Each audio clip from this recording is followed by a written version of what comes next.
Hello friends, Stacy Effinson here with your Tar Report market update. We're going to go over something a little bit different this time.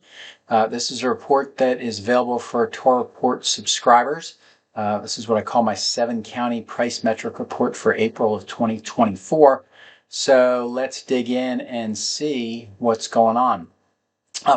First graph we go back from April of last year to April of this year. This is the number of closed listings in the 7 main counties within what we call the triangle here in central North Carolina. And you can see, once again, this is really a seasonal pattern. We go from January to February to March to April.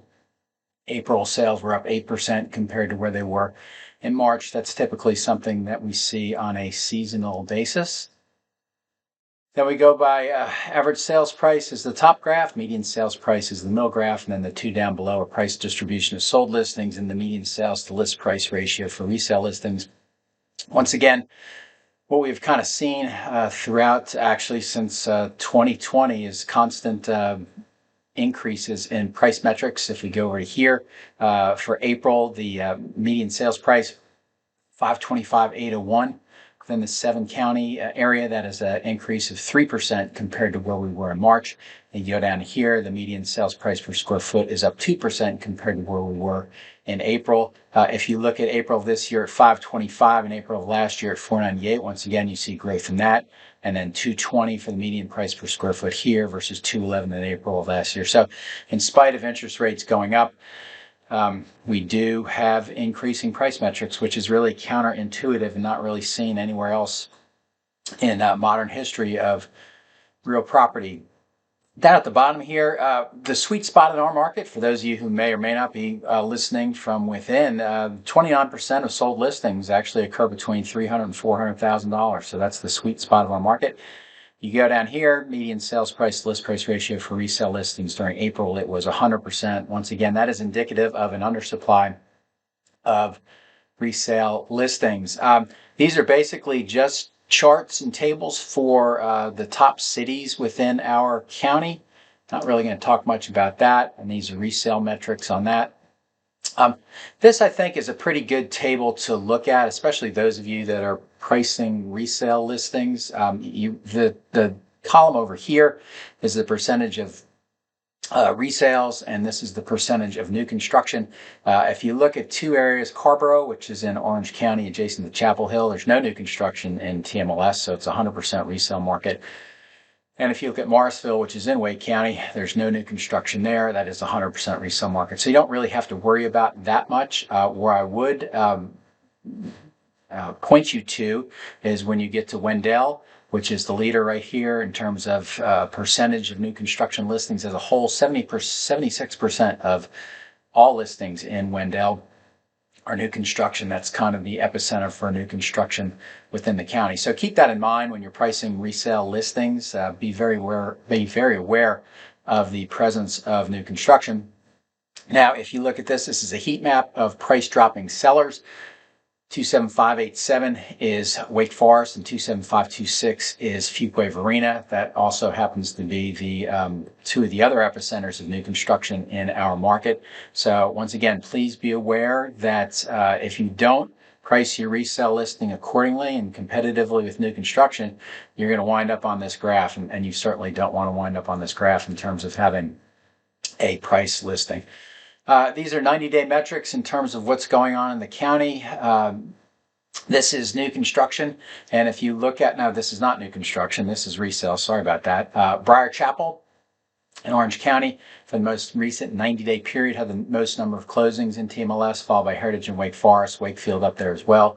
So 30, it's average about 10 a month. You can see the average sales price at $638, average days on market of 300, and sellers in pretty much each of these subdivisions are getting the prices that they want. So once again, very strong resale market. Now we're going to go to new construction. If you look down here, Edge of Auburn, which is Lennar community, they sold 54 in MLS. Now remember, a lot of the national builders do not put the majority of their listings within TMLS, so 54 is probably underrepresenting of the actual closings that are going on in there.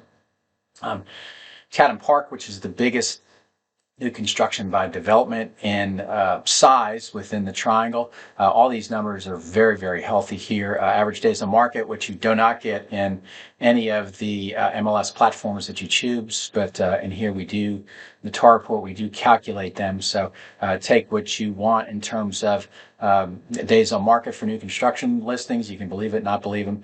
And then median sales price to list price ratio. This is a good sign for new construction for the most part for the things that they're listing in MLS that are categorized as spec, which means they don't have a buyer. They are pretty much getting what they want. If you go down here, though, Mackenzie Meadows, and you start seeing this is national builders. All of a sudden, they just pull the trigger and say, we got to have more sales. So what do? They cut the price. And so any of these ratios that you see that are below 100%, that's essentially where new home builders have been told to cut the price, and away you go. So this is a resale price bracket metrics. You can see a couple of these things I think is pretty interesting. We don't really have anything below 100,000. We have minimal stuff there. But once again, the sweet spot for resale listings between 300,000 and 400,000.